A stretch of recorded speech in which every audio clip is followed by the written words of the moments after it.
Hi dear friends, അസ്സലാമലൈക്കും, നമസ്കാരം. അപ്പം നമ്മുടെ ഇന്നത്തെ പുതിയ വീഡിയോയിലേക്ക് എല്ലാവർക്കും സ്വാഗതം. അപ്പം എന്തൊക്കെയുണ്ട് എല്ലാവരും വിശേഷം? അപ്പം അടുക്കള കുറച്ചും കൂടി നോമ്പ് പണി എടുക്കാണ്ടായിനി. എടുക്കാൻ അങ്ങനെ ഒരുങ്ങി നിൽക്കുമ്പോഴാണ് നമുക്കൊരു ഫോൺ കോൾ വന്നത്. കുറച്ചൊരു 3 കിലോ ബിരിയാണി 12 മണിയാകുമ്പോഴത്തേന് വേണമെന്ന് ഇറങ്ങുന്നുണ്ട്. അതേപോലെ കുറച്ച് ക്യാരറ്റ് കേക്കിന് ഇന്നലെ തന്നെ ഓർഡർ ചെയ്തിനി. അപ്പോൾ അതിൻ്റെ കസ്റ്റമറും വരാമെന്ന് പറഞ്ഞിരിക്കണം. അപ്പോൾ അതൊക്കെ ഉണ്ടാക്കി വെച്ചിനി, അതൊക്കെ പാക്ക് ചെയ്യാണ്. അങ്ങനെ നമ്മളെ നനച്ചുള്ളിപ്പണിയൊക്കെ നിർത്തി വെച്ചങ്ങാണ്ട് പിന്നെ കാറ്ററിംഗ് വർക്ക് ഏറ്റെടുക്കുക വിചാരിച്ചങ്ങാണ്ട് അങ്ങനെ സാധനമൊക്കെ ഞാൻ ഷോപ്പൊക്കെ ബില്ലിട്ട് കൊടുത്ത്.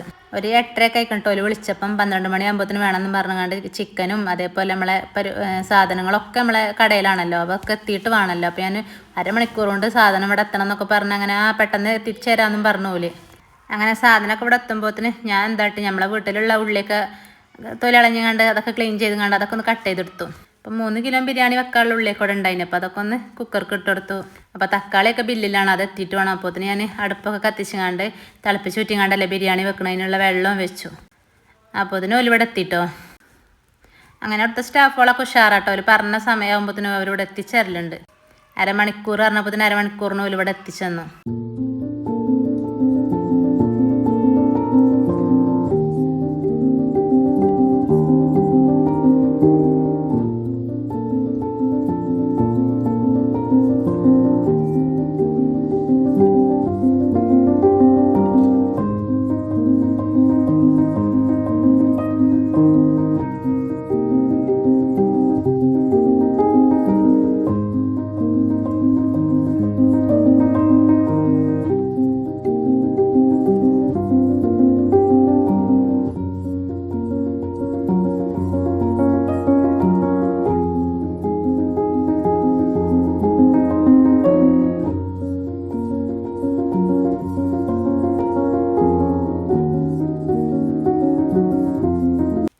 അപ്പം ഇന്ന് പെട്ടെന്നുള്ള ബിരിയാണി, പൊരിച്ചങ്ങാണ്ടൊന്നും ബിരിയാണി വെക്കാൻ നേരില്ല കേട്ടോ. പൊരിക്കാതെയാണ് ഇന്നത്തെ ചിക്കൻ ബിരിയാണി. അല്ലെങ്കിലും പൊരിക്കാതെ വെക്കണ ബിരിയാണിക്കാണ് നല്ല ടേസ്റ്റ്. അപ്പോൾ നമ്മളെ വീഡിയോസ് കണ്ടിഷ്ടമാകുകയാണെങ്കിൽ എല്ലാവരും ലൈക്ക് ചെയ്യാനും ഷെയർ ചെയ്യാനും കമൻറ്റ് ചെയ്യാനും സബ്സ്ക്രൈബ് ചെയ്യാനൊന്നും മറക്കല്ല കേട്ടോ. സബ്സ്ക്രൈബ് ചെയ്യാതെ കാണുന്നവരുണ്ടെങ്കിൽ സബ്സ്ക്രൈബ് ചെയ്ത് കാണാം. അതേപോലെ വീഡിയോ മുഴുവനായിട്ടും സ്കിപ്പ് ചെയ്യാതെ കാണാം. അപ്പോൾ നമ്മൾ ഗിവ് അവേ വിന്നറെ തിരഞ്ഞെടുക്കാനുള്ള ടൈമൊക്കെ ആയി തുടങ്ങിയിരിക്കണം കേട്ടോ. അപ്പോൾ നമുക്ക് വൈസ് സ്റ്റുഡിയോ പറഞ്ഞൊരു ആപ്പുണ്ട്. ആ ആപ്പ് കൂടെ അറിയാം നമുക്ക് നമ്മളെ വീഡിയോ ഏറ്റവും നന്നായി കമൻ്റ് ഇടുന്നതും അതേപോലെ നല്ല ലൈക്ക് ചെയ്യണ ആൾക്കാരെ നമുക്ക് അതിന് തിരഞ്ഞെടുക്കാം.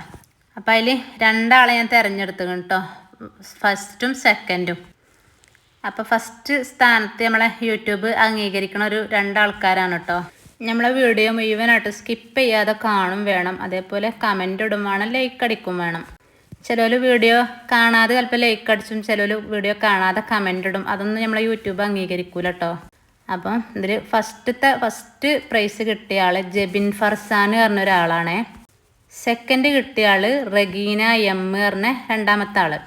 അപ്പോൾ ഫസ്റ്റത്തെ ഐ ഡി ജെബിൻ ഫർസാൻ പറഞ്ഞ, 2ാമത്തത് റഗീന എം. ഈ 2 ഐ ഡിയിൽ നിന്ന് വന്ന ആൾക്കാരും ഞാൻ സ്ക്രീനിലൊരു നമ്പർ കൊടുക്കുക. അപ്പോൾ അതിൽ വിളിച്ചങ്ങാണ്ട് കോണ്ടാക്ട് ചെയ്യാം. അപ്പോൾ അതെൻ്റെ നമ്പറല്ല കേട്ടോ, അപ്പോൾ വേറെ നമ്പറാണ്. അപ്പോൾ നമ്മളെ വീഡിയോ മുഴുവനായിട്ടും സ്കിപ്പ് ചെയ്യാതെ കണ്ട ആളാണ് കേട്ടോ.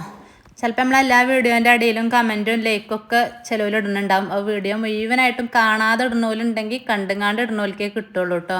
അങ്ങനെ നമ്മളെ വൈറ്റ് സ്റ്റുഡിയോ നോക്കിയാൽ അറിയാം ടോപ്പ് സെക്ഷനിൽ നിൽക്കുന്ന ആൾക്കാരെ. അപ്പം ഓല് ഇടുന്ന കമൻറ്റ് അങ്ങനെ ഫുള്ളായിട്ടും കണ്ടുങ്ങാണ്ട് ഇടുന്ന കമൻറ്റാണ്. അപ്പോൾ അവർ ഈ നമ്പർക്ക് കോണ്ടാക്ട് ചെയ്യുക. അപ്പോൾ അവർക്ക് ഞാൻ സമ്മാനം കൊറിയറായിങ്ങാണ്ട് അയച്ചു കൊടുക്കുന്നതാണ് കേട്ടോ.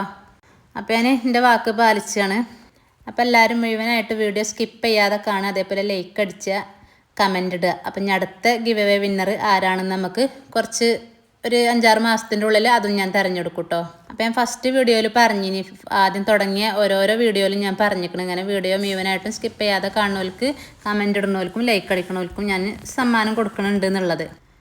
അപ്പം ഇതുവരേക്കുള്ള വിന്നറാണ് ഞാൻ തിരഞ്ഞെടുക്കുക. ഇനി ഇവിടെ നിന്നാണ്ട് കമൻറ്റും ലൈക്കും അടിക്കുന്ന ആൾക്കാരെ നമുക്ക് കുറച്ച് കഴിഞ്ഞിട്ട് ഒരു 3-4 മാസത്തിൻ്റെ ഉള്ളിൽ അതും തിരഞ്ഞെടുക്കും. മാസം കൊടുക്കാനൊക്കെ പൂതിയുണ്ട്. അതിന് നമുക്ക് ഇൻഷാ അല്ലാ ആവട്ടെ. അപ്പോൾ നമുക്ക് മാസമൊക്കെ തിരഞ്ഞെടുക്കാം. അങ്ങനെ വിന്നറൊക്കെ തിരഞ്ഞെടുക്കുന്ന ഇടയിൽ നമ്മളെ ബിരിയാണീൻ്റെ മസാലയൊക്കെ സെറ്റ് ചെയ്യിക്കണം. അപ്പോൾ അതൊക്കെ ഒരു ചെമ്പക്ക് മാറ്റി നമുക്കതിൻ്റെ മുകൾക്ക് ചോറ് തിളപ്പിച്ച് ഊറ്റിയിടാം. ബിരിയാണിൻ്റെ റെസിപ്പി ഒന്നും ഞാൻ പിന്നെ പറയാത്തത്, കുറേ വീഡിയോ നമ്മൾ ബിരിയാണി ചെയ്ത് കണ്ടിട്ട് എല്ലാവർക്കും മടുത്ത് കാണും. അപ്പോൾ അതുകൊണ്ടാണ് വീഡിയോ ഒന്നും ശരിക്കും ഞാൻ കണ്ടെടുക്കാത്തത്. അപ്പോൾ ഫസ്റ്റ് പ്രൈസും സെക്കൻഡ് പ്രൈസും കൊടുക്കണത് എന്താണെന്നുള്ളത് ഞാൻ പിന്നീടുള്ള വീഡിയോയിൽ ഞാൻ കാണിച്ചു തരുന്നുണ്ട് കേട്ടോ.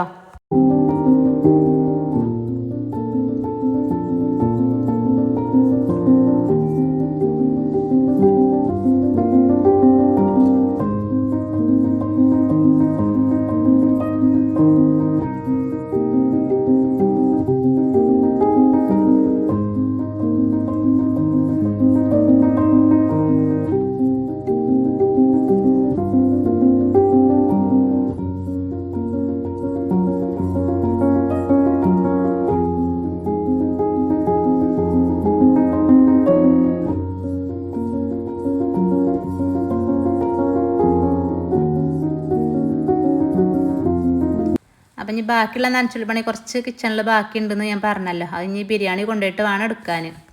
അപ്പം ഞങ്ങൾക്കുള്ള ചോറും കൂട്ടാനൊക്കെ ഞാൻ ആദ്യം തന്നെ ഉണ്ടാക്കി വെച്ചിനി. ഞാൻ ഈ നനച്ചുള്ളി പണി എടുക്കുമ്പോൾ തന്നെ ആദ്യം തന്നെ വേഗം ഫുഡ് ഉണ്ടാക്കി വെക്കും. എന്നാൽ പിന്നെ നമുക്ക് വിശക്കുകയാണെങ്കിൽ വന്ന് കഴിക്കാമല്ലോ. അങ്ങനെ നമ്മളെ ബിരിയാണിയൊക്കെ സെറ്റായി. അപ്പോൾ ലാസ്റ്റ് ഞാൻ അണ്ടിപ്പരിപ്പ് മുന്തിരിയൊക്കെ പൊരിച്ച് കോരിയ എണ്ണ ഉണ്ട്, അതൊക്കെ അതിൻ്റെ മുകൾക്ക് ഒഴിച്ചു കൊടുത്ത്. അപ്പോൾ നമ്മളെ വീഡിയോസൊക്കെ കണ്ടുകൊണ്ടുള്ള അഭിപ്രായങ്ങളും അതേപോലെ നിങ്ങൾക്ക് എന്ത് ചോദിക്കാറുണ്ടെങ്കിലും ഒക്കെ നമ്മളെ കമൻറ്റ് ബോക്സിൽ അറിയിക്കുക. അതേപോലെ ലൈക്ക് ചെയ്യുക, ഷെയർ ചെയ്യുക, കമൻറ്റ് ചെയ്യുക. അപ്പം ഇനി അടുത്ത വിന്നർ ആരാന്ന് നമുക്ക് നോക്കാം.